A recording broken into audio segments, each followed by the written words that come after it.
Deadly Dames, and this is actually last week's pickup video. I haven't been very well, so if I do stumble over my words, that's the reason why. So hopefully you've got a little bit of patience with me doing this video. I didn't do a video the week before because, well, for probably the first time, for the first time ever, I didn't buy any movies. I know that sounds a little bit strange, but I didn't buy any movies.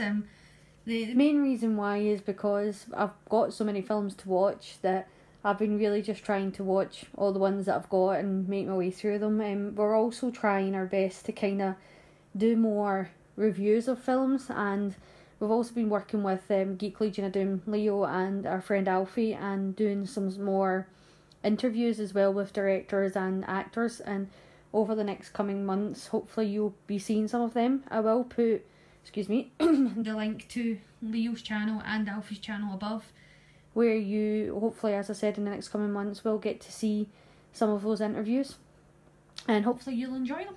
So yeah, I got through last week, the Bone Hill Road. So this was a Indiegogo campaign that I did quite a while ago now, but it's been a while coming through. I know that the guys said they were a little bit behind. I'm just glad it's here. So with that campaign, I got a signed script, which is in front of me here, and also got a Linnea Quigley signature. You can't have enough Linnea Quigley stuff for a legend. And the signed movie itself is just here as well. Haven't had a chance to watch it yet. I'm hoping to watch it this week at some point. It's also signed by some of the other cast here as well, but there's Linnea's signature up the top. So I'll just set them to the side. And I also got a signed copy of The Small Woman in Grey, which is signed by Andrew. Myself and Alfie have just done an interview with Andrew. I think it was just last night. I know it was last night, I don't know why I said I think. And hopefully that'll be up on Alfie's channel very shortly, so you can look out for that. Lovely guy. If you haven't seen the movie, really enjoyed it. It's I like a film which does something different, and this movie certainly does that, so I would recommend giving it a go.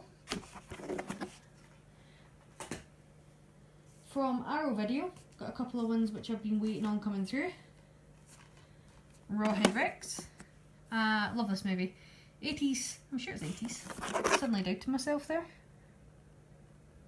I can't see the original day, but I'm pretty sure this is 80s. Yes, it is.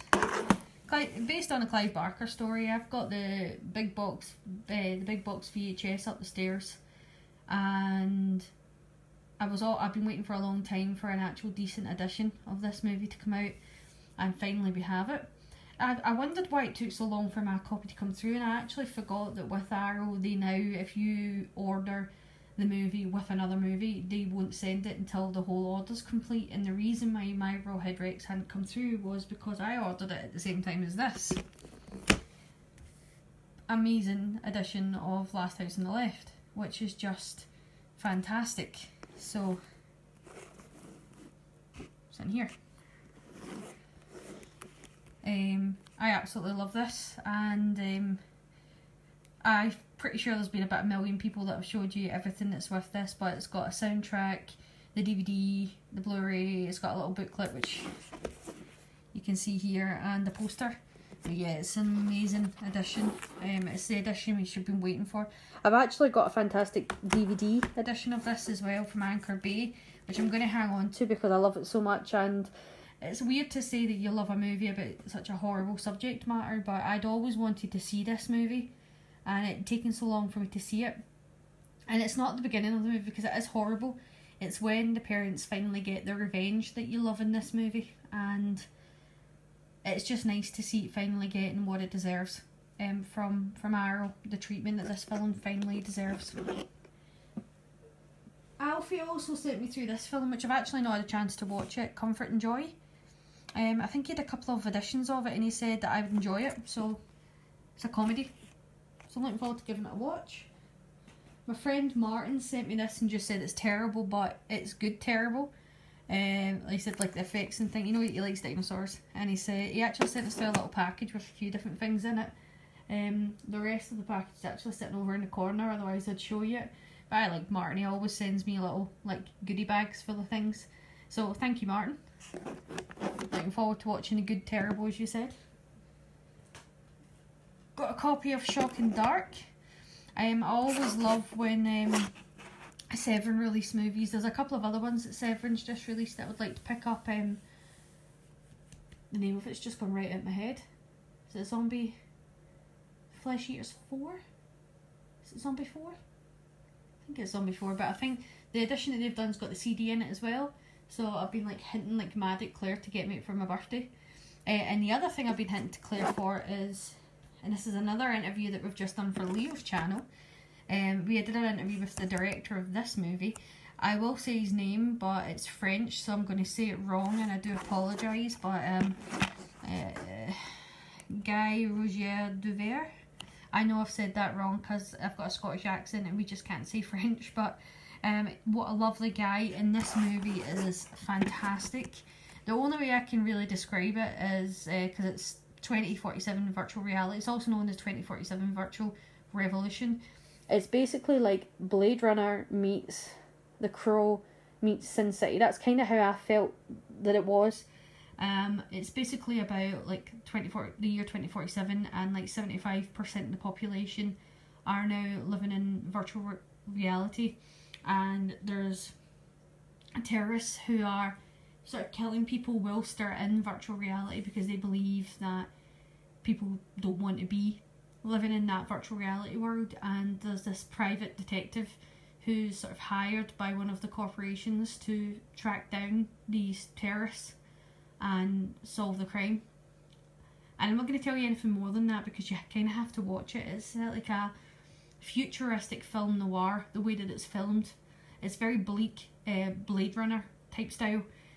For the budget that it was filmed on, the effects are fantastic in it. I really, really enjoyed it. I love the soundtrack in it so much that I've ordered the soundtrack from the director because he did the soundtrack in it, and it's just amazing.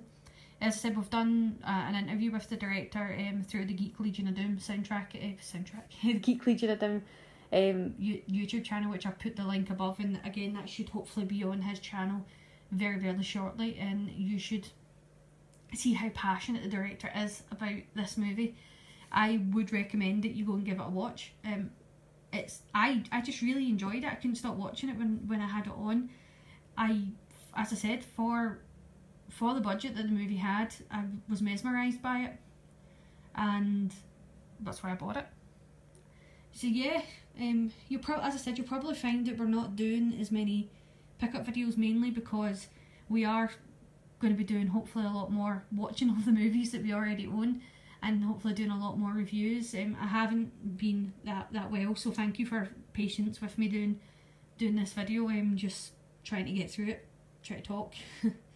And if you do have any, if you're a director or an actor and you're wanting to do any interviews with it, just contact us and let us know. We're happy to do them.